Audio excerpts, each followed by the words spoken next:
Imagine you have a medical emergency. You rush your child to the local clinic because they're violently ill. Right. You walk through those automatic doors, you see the sterile white walls, the medical posters, the staff in clinical uniforms, and your blood pressure drops just a fraction because you think, well, we are in the safety net. Yeah, you assume you're safe. Exactly. You think the entire purpose of this building and everyone in it is to heal the sick. But what if that assumption what if it's completely wrong? And that's the terrifying part. It is. What if the primary goal of that specific clinic isn't patient safety at all, but budget optimization? And what happens when a seasoned doctor realizes this cost-cutting experiment is actually mutilating patients, collects the hard clinical evidence to prove it, and brings it to the administration? You'd think they would just call off the experiment immediately. Right, any normal person would. Yeah. But in the case we are looking at today, the system decided the patients were the problem, the doctor was the problem. It is a phenomenal and, frankly, a completely terrifying stack of sources we are pouring over today for this deep dive. Oh, absolutely. We are looking at a highly confidential paper trail. Yeah. I mean, internal NHS correspondence, medical tribunal records, deeply distressing photographic clinical evidence, communications from the British Medical Association, and excerpts from the whistleblower's own published works. Specifically, Dr. Kadiyali Srivatsa's books, right? Tears of Happiness and Art of Self-Diagnosis. Exactly. Those are our core sources. And because we are diving directly into raw state documents today, really examining the actions of major government entities like the NHS and the UK Secretary of State, I want to be very clear right up front. Yeah, that's an important caveat. We are imparting exactly what is in these files. There's no political spin here, no left-wing or right-wing agendas. We are impartially reporting the contents of the documents. Just conveying the events as they're recorded in the source material. Right. We are simply tracing the anatomy of a medical whistleblowing case that escalated into this 8-year legal labyrinth against the state itself. So, if you are joining us on this deep dive, buckle up. We are going into the very dark mechanics of institutional self-preservation. We really are. Our mission here is to dissect that friction between medical ethics and bureaucratic survival. Like when a large institution is forced to choose between admitting a catastrophic failure and destroying a single individual, how does it deploy its power? Okay, let's unpack this. Because to understand why Dr. Srivatsa faced such an overwhelming retaliation campaign, we can't just start with a lawsuit. No, you have to go back to the beginning. Right, we have to start with the actual medical experiment that triggered his alarm bells in the first place. This all begins with a massive policy shift back in 2006. Yeah, if we look at the historical and political context of 2006, the UK government, well, specifically the health secretary at the time, made a really controversial decision regarding how local healthcare is delivered. And it wasn't popular with doctors. Not at all. Against the explicit vocal warnings of the medical community, the government decided to remove what is known as the traditional demarcation barrier between doctors and nurses. Let me stop you right there because I want to make sure we have the mechanics of this clear for the listener. A demarcation barrier isn't like a physical wall in the clinic. No, it's a legal and professional boundary. It's the strict, legally defined boundary of jurisdiction. Like who is legally allowed to make a diagnosis and prescribe a treatment? Precisely. And for decades, those boundaries were rigidly enforced for a very good reason. I mean, becoming a general practitioner requires over a decade of intense study. We're talking cellular biology, complex pharmacology, systemic pathology, all of it. Exactly. And nurses, while absolutely vital and highly trained in patient care, monitoring, and specific clinical tasks, they just do not undergo that same decade-long diagnostic training. But in 2006, the Surrey Primary Care Trust, the PCT, which was a local administrative body for the NHS, decided to set up a pilot program. They established a quote-unquote nurse-led practice in Woking, which operated alongside 3 local walk-in clinics.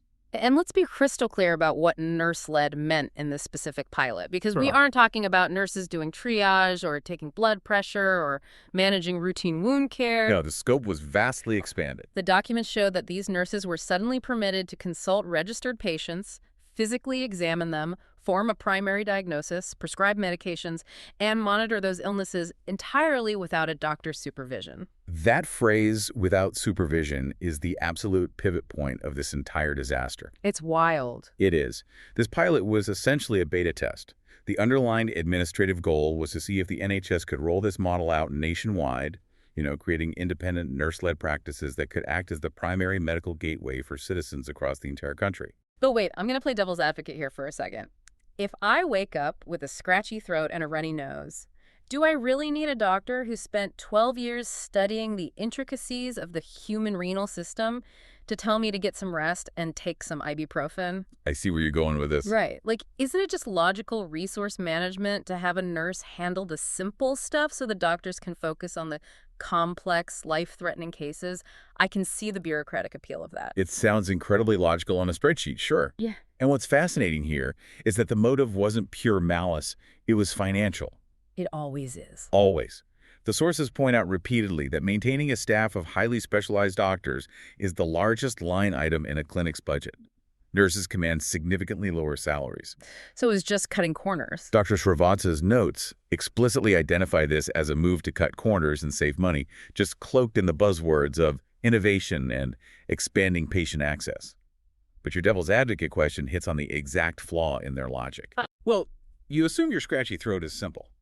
But in human biology, there is no such thing as a guaranteed simple symptom. Right, because human beings aren't flowcharts. Exactly. Yeah. The symptom of a minor self-resolving viral cold can be the exact same initial presentation as a lethal bacterial infection, an autoimmune flare-up, or even early-stage leukemia. Oh, wow. And this brings us to Dr. Srivatsa himself, who was working as a salaried GP in the very area where this experiment was taking place. He had nearly 2 decades of experience, heavily focused in pediatrics, and he had a very specific philosophy about what a doctor actually is. And this is something I found so compelling in his writings. We have all been conditioned by medical dramas. You watch TV, and the doctor is the hero sprinting down the hallway with defibrillator paddles shouting, "Push 1 milligram of Epi, we're losing him." Right, the classic Hollywood doctor trope. We think a doctor's primary job is to snatch people back from the brink of death in an acute crisis. But Dr. Srivatsa argues that this dramatic framing is essentially brainwashing. He states that the absolute first duty of a doctor, the entire reason they spend over a decade studying the interconnected systems of the human body, is not to perform heroic resuscitation. Then what is it? It is to make the correct diagnosis early so that the complications never happen in the first place. Because if you make the correct diagnosis on day 1, you never need the dramatic hallway defibrillator scene on day 20. Precisely. And making that early correct diagnosis requires an immense depth of knowledge regarding how drugs actually function within the body. Dr. Srivatsa highlights a terrifying reality about modern pharmacology that most patients just don't understand. Yeah, this part blew my mind. The general public assumes that when a medical professional hands you a pill, that pill is designed to cure you. But doctors know that with the exception of antibiotics, which are designed to actively seek out and kill the specific bacteria causing an infection, the vast majority of drugs do not cure anything. They just mask the symptoms. They are purely symptomatic treatments. I mean, anti-inflammatories reduce swelling. Antidepressants alter neurochemical uptake. Antivirals suppress replication, but often rely on your own immune system to do the actual clearing. And steroids. Steroids suppress the immune system to stop inflammation. They manage the pain, they reduce the discomfort, but they're not designed to eliminate the root cause of the illness. I want to give an analogy here because this really clicked for me when I was reading his notes. Imagine you take your car into a shop because there is thick black smoke pouring out from under the hood. Okay, I like where this is going. You want a mechanic to do a deep diagnostic check, realize you have a blown head gasket, and replace the failing part. That is a cure. But instead of a mechanic, a salesperson comes out. They don't know how an engine works, but they have a checklist. A protocol. Right. The checklist says, if smoke is present, improve the air quality. So they paint over the rust on your hood and they hang a really strong pine-scented air freshener from your rearview mirror. That's horrifying. But you drive away feeling great, the car smells nice, the outside looks shiny, but the engine is still fundamentally broken, and because you've been given this false confidence, you are going to keep driving it until it explodes on the highway. That is a phenomenal analogy, and it perfectly encapsulates what Dr. Srivatsa termed the false sense of security. Yeah. By making nurses the first and only port of contact, the Surrey PCT weaponized the trust that patients naturally place in the healthcare system. The patient walks in, sees the clinic, speaks to a professional in a medical uniform, and assumes that the person across from them has the deep diagnostic experience to identify the root cause of their suffering. And it's crucial we emphasize that this isn't an attack on the nursing profession itself. Not at all. I mean, what's fascinating here is that studies absolutely show that nurse-led interventions can be incredibly positive. They frequently result in high patient satisfaction and excellent outcomes. But there's a catch. A massive qualifier, yeah. Those positive outcomes only occur in specific, highly supported contexts. It works brilliantly when nurses are managing known chronic conditions they are specifically trained for, like running a diabetes management clinic, or when they are working collaboratively in a team with doctors. Right. It completely falls apart when nurses are forced to act as primary diagnosticians outside their jurisdiction, following rigid algorithmic checklists without fully understanding the underlying biological nuances. Because when you only have a hammer, everything looks like a nail. Or in this case, when you only have a flowchart, every symptom gets forced into a predetermined box. Exactly. And this isn't just a theoretical debate about healthcare models. Dr. Srivatsa, as the salaried GP working nearby, began to meticulously review patient notes. He started seeing a terrifying pattern emerging from these walk-in clinics and the nurse-led practice. The nurses were following their protocols, prescribing symptomatic relief, and entirely missing severe underlying conditions. And this is where the deep dive gets incredibly heavy. It's one thing to discuss budgets and medical philosophy. It is another entirely to look at the hard clinical evidence Dr. Srivatsa compiled. The case histories. Yeah. He documented a series of harrowing case histories, complete with clinical notes and, in some cases, photographs, that demonstrate exactly what happens when diagnostic expertise is replaced by a protocol checklist. We really need to walk through these cases because this is the undeniable evidence that triggered the entire war. We aren't going to just read a list. We need to look at the mechanics of these clinical failures. Absolutely. Let's start with the category of cases where symptomatic masking led to disaster. There's a case in his files of a patient presenting with a simple throat infection. A routine presentation, you'd think. Right, but the biology of a throat infection can vary wildly. Is it viral? Is it bacterial? If it's bacterial, what is the likely strain and what is the current local resistance pattern? And the nurse didn't know that. Because the nurse lacked the deep pharmacological training to understand bacterial resistance and proper dosing thresholds, the prescribed antibiotic dose was far too low. So it didn't kill the bacteria, it basically just annoyed it. It did worse than annoy it. By providing a sublethal dose, they inadvertently selected for the most resistant bacteria. The infection wasn't eradicated. It festered, mutated, and spread deeper into the tissue, resulting in a tonsillar abscess. Oh, that sounds awful. It's a severe, localized collection of pus that can block the airway. What should have been a minor inconvenience, cured by a proper 5-day course of antibiotics, became a severe, incredibly painful condition requiring surgical intervention and emergency care. And then there was the case of the family diagnosed with eczema. This one blew my mind because of how basic the error was. This case is a perfect example of the danger of visual checklists. A patient presents with red, itchy, irritated skin. Eczema is an autoimmune inflammatory skin condition. It is very common. So the nurse checks the itchy red skin box, diagnoses eczema, and prescribes a steroid cream. But the patient didn't have eczema, they had scabies. Yes, scabies is not an autoimmune issue. It is a parasitic infestation. Microscopic mites physically burrowing into the top layer of the human skin to live and lay eggs. Oh my God. And what happens when you put a steroid cream on a parasitic infestation? It is an absolute biological disaster. Steroids work by suppressing the local immune response to stop inflammation. The itching and redness of scabies is your immune system trying to fight off the mites. So the cream just turned off their defenses. By applying the steroid cream, the nurse effectively turned off the patient's local immune defenses. It acted like Miracle-Gro for the parasite. The mites were able to breed and spread unchecked, masking the symptoms while the infestation worsened exponentially. And because it was masked, it spread. Because it was misdiagnosed and the core cause wasn't treated, the infestation spread to the entire family. A doctor with proper diagnostic training would have recognized the specific physical burrow marks, the tiny thread-like lines in the skin, and prescribed a targeted, topical antiparasitic to kill the mites. Instead, the family suffered immensely due to a mask protocol. Let's shift to another category of failure. What happens when you treat a symptom without ever asking why the symptom exists? This next case absolutely breaks my heart. 12-year-old girl. Yeah. A 12-year-old girl comes into the clinic complaining of severe tiredness. The nurse looks at her, runs down the flow chart, and diagnoses her with simple anemia low iron. A classic, devastating protocol-driven error. In the algorithm, tiredness equals anemia. The action item is to prescribe iron supplements. But tiredness is one of the most nonspecific symptoms in all of medicine. It could be anything. It can indicate a lack of sleep, a poor diet, mononucleosis, thyroid dysfunction, leukemia, or organ failure. Because the nurse stopped at the first, easiest, most common answer on the checklist, they never ran the complex differential diagnostics required to rule out the dangerous outliers. They just gave her iron pills and sent her home. And because she was taking the pills, the family had that false sense of security. They thought she was being treated. But the underlying issue was renal failure. Her kidneys. Her kidneys were slowly dying.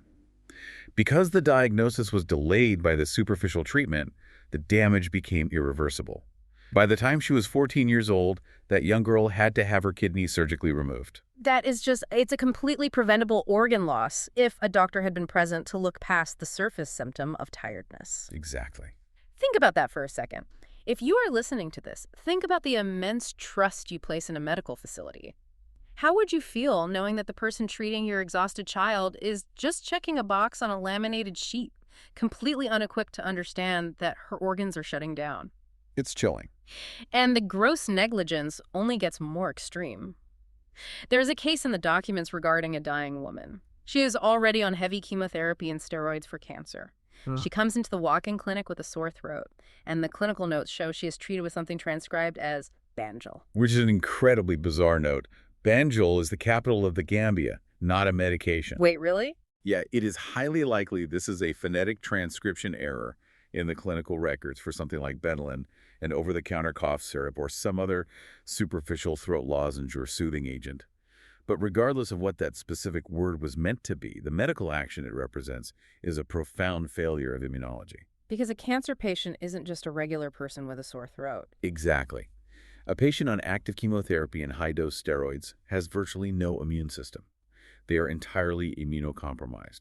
In an immunocompromised patient, a sore throat is not a cold. It is a red alert, sirens blaring emergency. It could be deadly. It could be the first sign of a systemic, opportunistic infection that could kill them in a matter of hours. You do not give a chemo patient a cough syrup or a throat lozenge and send them home. They require immediate aggressive blood cultures and broad-spectrum antibiotics to save their life. Offering a superficial soothing agent to someone in that condition is staggering negligence. It shows a complete lack of understanding of the patient's holistic state. The flowchart says sore throat equals lozenges. It doesn't have a subroutine for patient has 0 white blood cells. Right. The protocol's blind. And speaking of a lack of basic medical process, we have to talk about the physical examinations, or rather, the lack of them. A 23-year-old woman comes in complaining of hirsutism. Which is excessive male pattern hair growth on her face, chest, and legs. Right, and she is wildly misdiagnosed. Why? Because the notes show the nurse examined her chest over her clothes.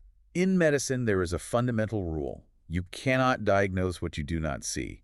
To perform a clinical examination for a dermatological or endocrinological complaint without actually looking at the skin is a failure of day one medical school training. It's absurd. Hirsutism is often a marker for complex hormonal imbalances like polycystic ovary syndrome or even adrenal tumors.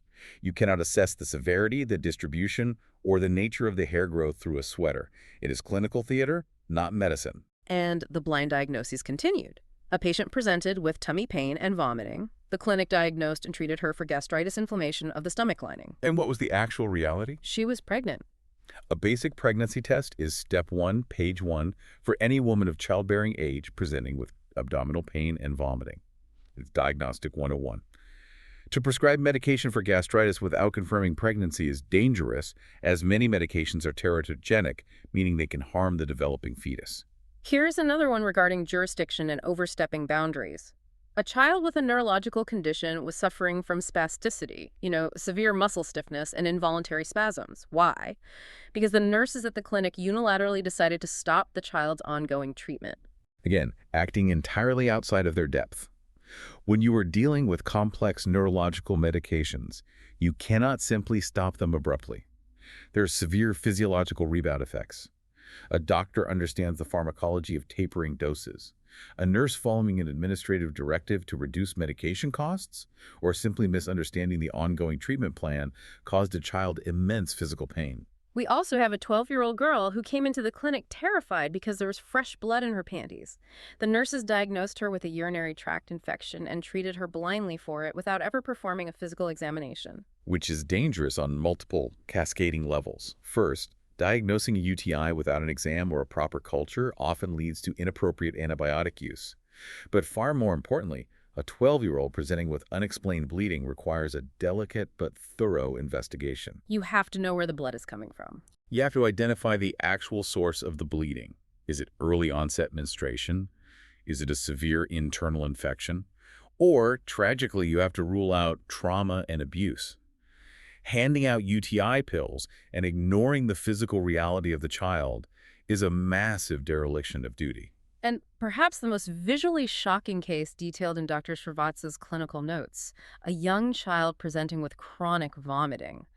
The nurses diagnosed a milk allergy. They treated this child for a milk allergy for 18 straight months. 18 months. Think about the timeline of that suffering. The underlying condition, which was far more severe, was ignored for so long that the child developed profound facial deformities. The clinical notes describe the child as looking, and I quote, like a toad with bulging eyes. It is grotesque. 18 months of incorrect treatment, 18 months of the parents trusting the clinic, Right. while a severe deformative physiological condition was allowed to progress completely unchecked. And there are still more cases in the pile. It doesn't stop. We see moles and a vascular disorder called Henoch-Schönlein purpura, or HSP, wildly misdiagnosed as meningitis, causing severe, unnecessary panic and trauma for the families. We see a patient with a neck rash treated for shingles, only for the underlying bacterial infection to progress into septicemia blood poisoning, which is frequently fatal. It is an absolute avalanche of suffering. If we connect this avalanche to the bigger picture, Dr. Srivatsa frames these specific case histories around the concept of medical ethics. He makes a very clear, defining distinction in his writings. He says we cannot view these as just innocent, inevitable mistakes. Right, they aren't just oopsies. When a system intentionally structures itself to place unqualified personnel in diagnostic roles purely to save money, the resulting harm ceases to be an accident. It becomes what he labels negligent care. Yeah. He goes even further, resurrecting a very heavy word, quackery. He defines quackery in the modern era as prescribing drugs without the fundamental medical knowledge required to understand their systemic effects and prevent complications. And the ultimate tragedy here, the thing that really gets under your skin when you read the documents, is that these patients were entirely in the dark. They had no idea. They had no idea that their prolonged illnesses, their irreversible complications, their lost organs, or their child's facial deformities were the direct result of a substandard experimental NHS care model. They walked through those automatic doors, they trusted the system, and the system betrayed them to save a few pounds on the balance sheet. They believed they were receiving the national standard of care. They weren't. They were unwitting subjects in an administrative cost reduction experiment. So let's put ourselves in Dr. Srivatsa's shoes for a minute. He is sitting on this mountain of evidence. He has the clinical notes. He has the photographs. He sees the systemic failure causing undeniable physical harm to children and adults in his community. A heavy burden. Armed with this evidence, he did what any ethical doctor bound by the Hippocratic Oath would do. He blew the whistle. But the system's reaction was the exact opposite of what he expected. He was, by his own admission in his later writings, incredibly naive about how large bureaucracies function. He operated under a fundamental assumption that the primary goal of the Surrey PCT, his employer, was patient safety. A reasonable assumption. Right. His logic was simple. If the administration doesn't know patients are being harmed, and I show them undeniable proof that patients are being harmed, they will thank me, halt the pilot program, and fix the problem. Right. It's the if you see something, say something mentality. So in August 2006, he made what is legally known in the UK as a protected disclosure. A formal whistleblower complaint. Yeah, this is a formal official complaint that is supposed to be shielded by law against any form of retaliation. He posted on a secure forum called doctors.net, expressing his deep discomfort with the unsupervised nurse practitioners covering emergency out-of-hours calls. He explicitly stated that the practice was not safe. He also raised the issue with the PCT formally and in strict confidence. And then he waited. He assumed the chairman of the Surrey Primary Care Trust would contact him, invite him to a board meeting, sit down, review the clinical cases, and look at the hard evidence he had meticulously gathered. Instead, there was silence. Complete silence for 3 months. And then And then he received an email. The email cheerfully informed him that his highly confidential, legally protected complaint had been forwarded directly to the manager of the walk-in clinic and the pilot nurse-led practice. This raises an incredibly important question about the nature of power. Why would a regulatory body do that? It is a catastrophic breach of protocol. They just handed over his name. The PCT essentially took the whistleblower's identity, along with his detailed complaints regarding specific clinical failures, and handed them directly to the very people committing those failures. They handed the target to the people he was accusing of negligent care. It's like discovering a ring of corrupt police officers, taking your evidence to the chief of police, and the chief just prints out your complaint, highlights your home address and phone number, and pins it to the precinct bulletin board for the corrupt cops to see. Exactly. Because we have to look at the psychology of the institution. How does a bureaucracy protect itself when faced with an existential threat? By neutralizing the messenger. Yes. The Surrey PCT administration quickly realized that acknowledging Dr. Srivatsa's evidence would mean admitting that their flagship cost-cutting experiment was a dangerous, negligent failure. It would open the trust up to massive public scandal and millions of pounds of medical malpractice liabilities. The easier, cheaper path was to eliminate the doctor raising the alarm. And so begins the retaliation campaign. The documents contain a fascinating and deeply chilling statistical anomaly regarding complaints against Dr. Srivatsa.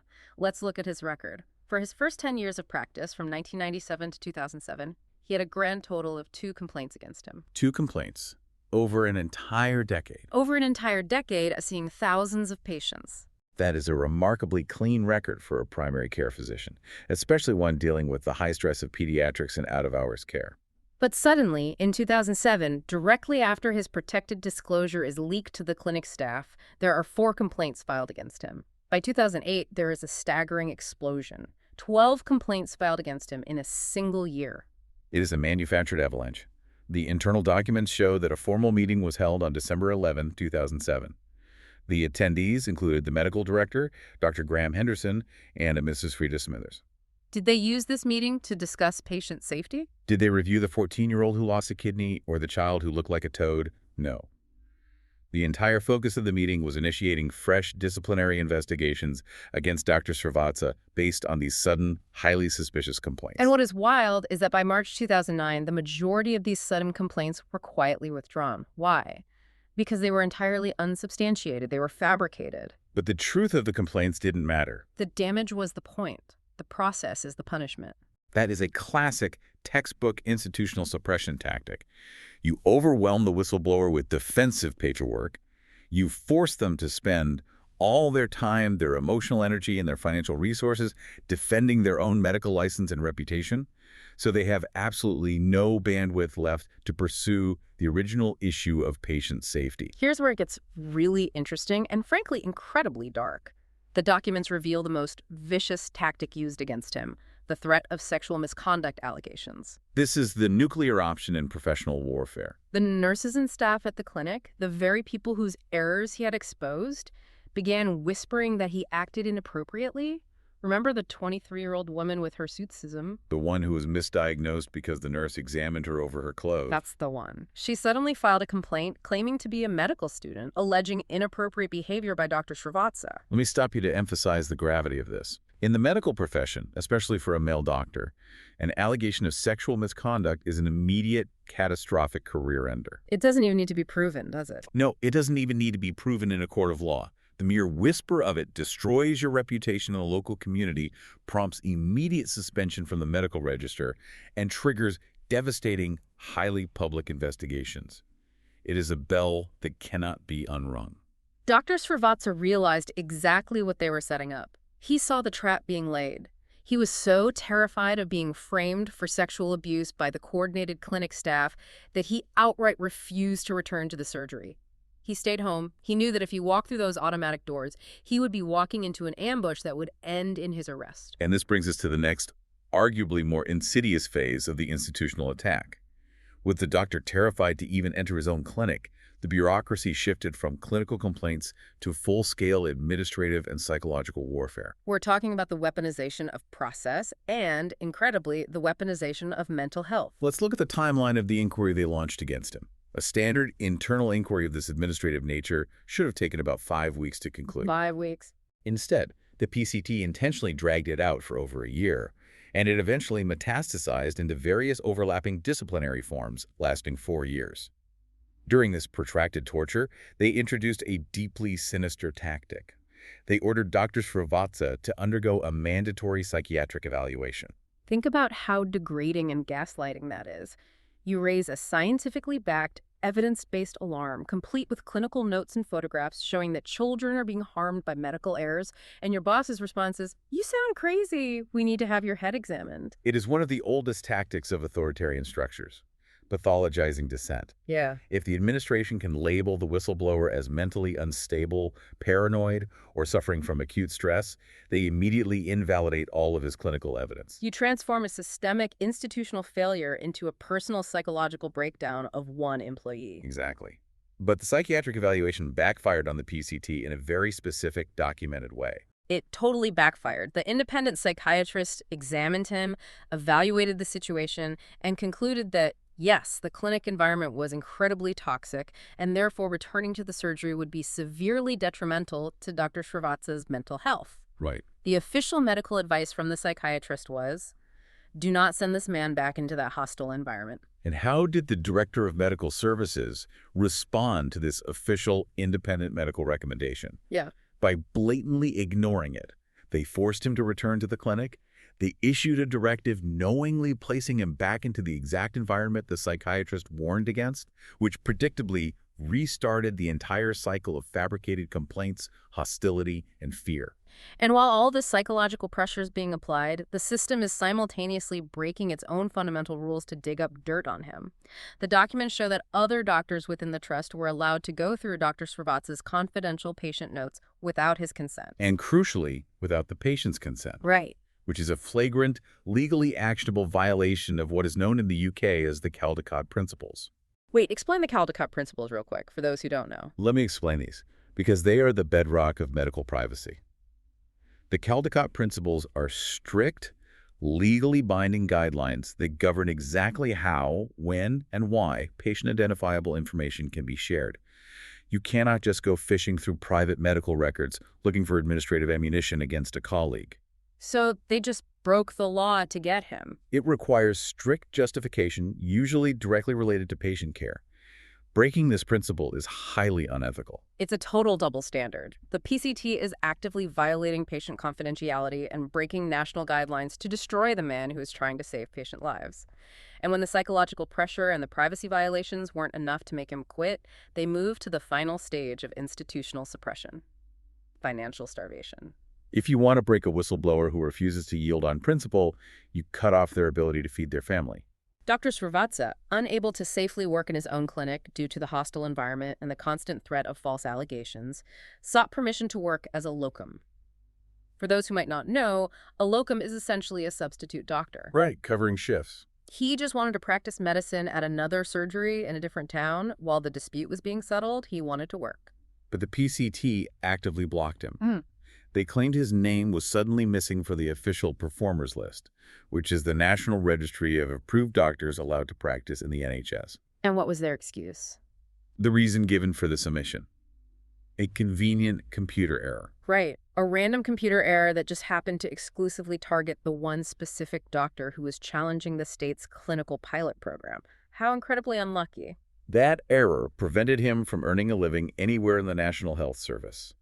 And then, the final administrative blow was delivered.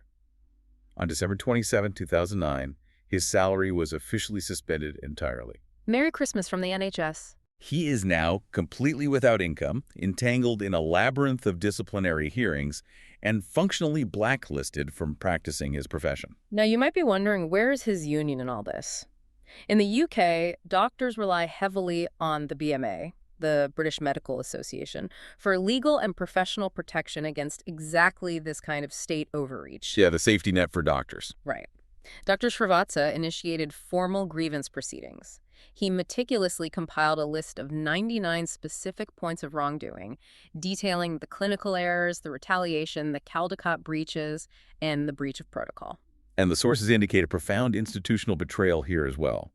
The BMA is supposed to be the shield for the doctor, But his BMA representative, a woman named Tessa Margry, completely evaded discussing the 99 points of clinical and administrative wrongdoing. She just ignored it. Instead of fighting the core issue of patient safety and retaliation, she offered a placating, empty promise to simply find him a new job elsewhere. A job that, predictably, never materialized because he was still technically tied up in the PCT's disciplinary web.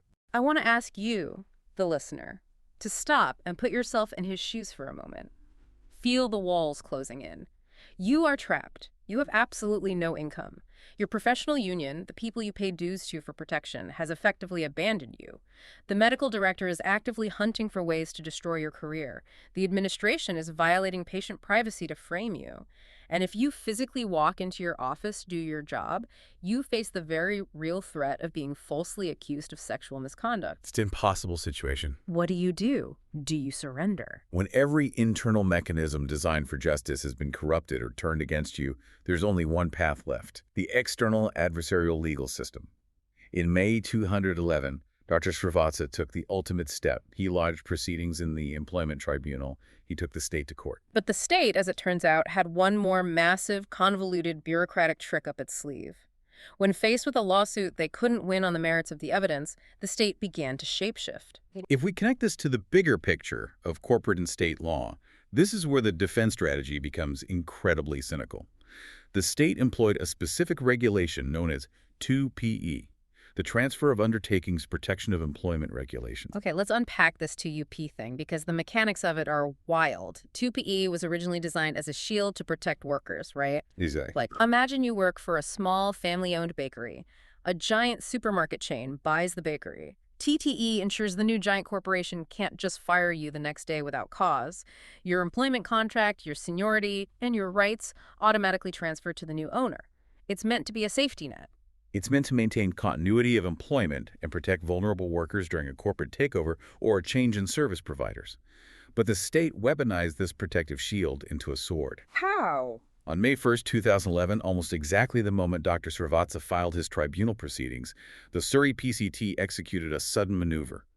They essentially sold or contracted out the College Road Surgery's GP service to a private, third-party contractor called the Practice Surgeries Ltd. And under this TTE regulation, Dr. Srivatsa's employment contract, and crucially, all the legal liabilities, pending lawsuits, and ongoing disputes attached to it were forcibly transferred to this new private company entirely against his wishes. It is the ultimate corporate shell game.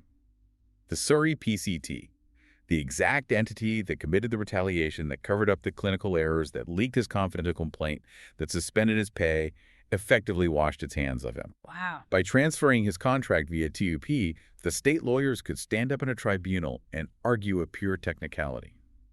Your Honor, Dr. Srivatsa is no longer our employee. He is an employee of Practice Surgeries Ltd. Therefore, the PCT is not legally responsible for whatever happens to him or whatever happened in the past. It's like a drunk driver hitting your car, and 30 seconds later, before the cops arrive, he sells his car to a shell company in the Cayman Islands. When the judge asks him to pay for the damages, he just shrugs and says, "I don't own a car, talk to the corporation." They created a ghost trust. That's exactly what they did. But wait, the labyrinth gets even more complex. In 2013, right in the middle of this legal battle, the UK government decided to abolish primary care trusts entirely. The PCTs just ceased to exist. Yes, it was a massive, nationwide structural reorganization of the NHS, and all the remaining legal liabilities of these abolished PCTs were transferred all the way up the chain of command to the absolute top, the Secretary of State for Health. So let's look at the battlefield now. Dr. Srivatsa is a single, unemployed, financially drained doctor. He's now forced to fight a multi-front legal war against 3 distinct entities simultaneously. A ghost PCT that no longer exists, a brand new private corporate contractor that had absolutely nothing to do with the original clinical errors, and the absolute highest health office in the entire country, the Secretary of State for Health. The asymmetry of power here is staggering. The government has unlimited taxpayer resources to fund an army of elite lawyers. Dr. Srivatsa is bankrupt, drawing down whatever meager savings he has left. This technical legal maneuvering, endlessly arguing over who exactly is his employer, which entity holds the liability, whether 2PE applies to a whistleblower claim, this is what dragged the case out for 8 agonizing years. 8 years. Yeah. Nearly a decade of his life consumed by endless legal filings, delayed tribunal hearings, and structural appeals, all while he is unemployed, receiving zero pay and missing out on years of vital pension contributions. The strategy of the state was crystal clear. Attrition. They knew they couldn't defend the clinical errors. They didn't need to prove he was wrong about the tonsillar abscess or the lost kidney. They just needed to bankrupt him, exhaust him, and drag the process out until he simply gave up and went away. But he didn't. He didn't give up. And that is the incredible climax of this story. He simply refused to fold. He fought the jurisdiction battles, he fought the TPE transfer arguments, he fought the Secretary of State, and finally, after 8 years of climbing the judicial ladder, the appeal reached the High Court and subsequently the Supreme Court of the United Kingdom. And this is the moment of vindication. 6 Supreme Court judges finally bypassed the thick layers of bureaucratic obfuscation and 2PE technicalities, and they looked at the actual underlying evidence. They examined the clinical notes, the timeline of retaliation, the leaked emails, and the psychological warfare. And their ruling was a damning indictment of the state's behavior. The judges ruled that the Secretary of State had deliberately used technical legal arguments to conceal the truth, without ever actually looking at or hearing the clinical evidence of patient harm that Dr. Srivatsa had originally provided. The Supreme Court dismantled the shell game. They explicitly acknowledged the cover-up and ruled that the case was allowed to proceed to a full trial. I am in awe of the sheer mental and emotional endurance required to survive that. He beat the shell game. He forced the highest courts in the land to actually look at the medical reality and acknowledge the massive state cover-up. Legally, ethically, and professionally, it is a monumental victory. He established a massive legal precedent that the state cannot use corporate restructuring or 2UP regulations to evade liability for whistleblower retaliation. He cemented protections for future doctors. But there is always a but in these stories. He won the legal right to a trial. He proved he was right. But at what cost? What is the actual aftermath of an 8-year war for the truth against the limitless resources of the state? The grim reality of whistleblower cases is that they rarely have a clean Hollywood ending. The state's attrition strategy, even in defeat, achieved exactly what the bureaucracy hoped it would. It destroyed him financially and personally. Yeah. By the time the Supreme Court ruled in his favor, Dr. Srivatsa was entirely bankrupted by the legal process. The documents note his financial state at the end. His pension after his career was derailed and his contributions halted for nearly a decade was a mere £500, which is entirely fundamentally insufficient to live on in the UK. He was left completely destitute.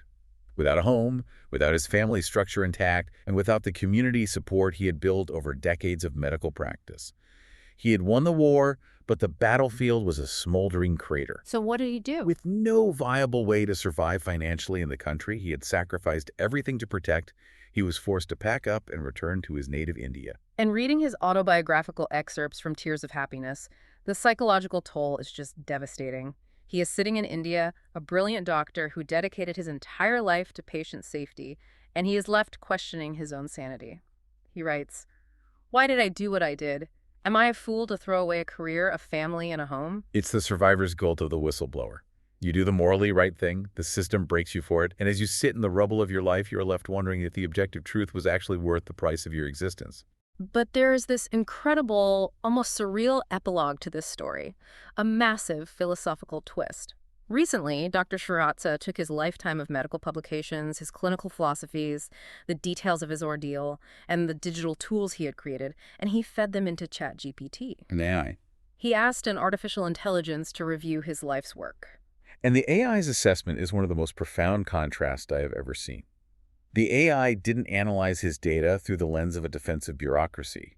It had no budget to protect, no reputation to shield, no ego to bruise. He was completely neutral. It just looked at the raw data of his contributions to medicine, and the AI labeled him a pioneer of digitalized, patient-centered care. Right. The AI specifically referenced a digital diagnostic tool he created called Maya, which was designed specifically to reduce wasted consultations and prevent the exact kind of diagnostic delays that harmed those patients in Surrey. The AI went even further.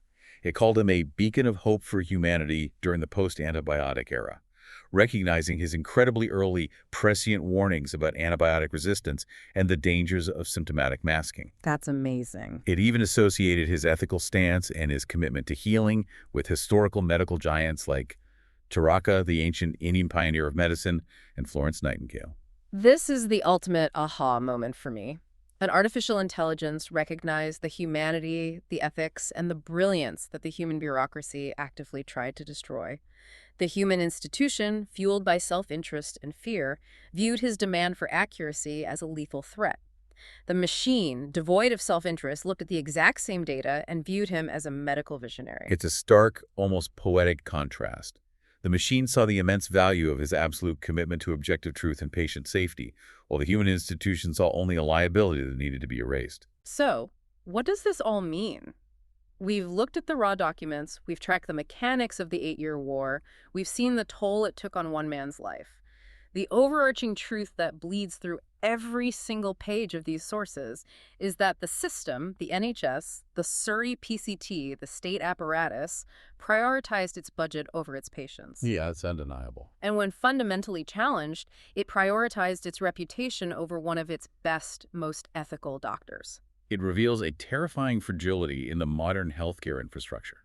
We assume these institutions are monoliths of care, but structurally, the institution is designed to protect the institution first and the patient second. We started this deep dive talking about the expectation of safety when you walk into a clinic, about the comfort of assuming the system wants to heal you. But Dr. Srivatsa's story shows us that when you turn the diagnostic machine away from the patient and point it directly at the medical system itself, the image you get back is fractured, diseased, and deeply compromised. And it leaves us with a profound dilemma regarding the nature of truth in modern bureaucratic society. Exactly. And that is what I want to leave you with today, a final thought to mull over as you go about your week.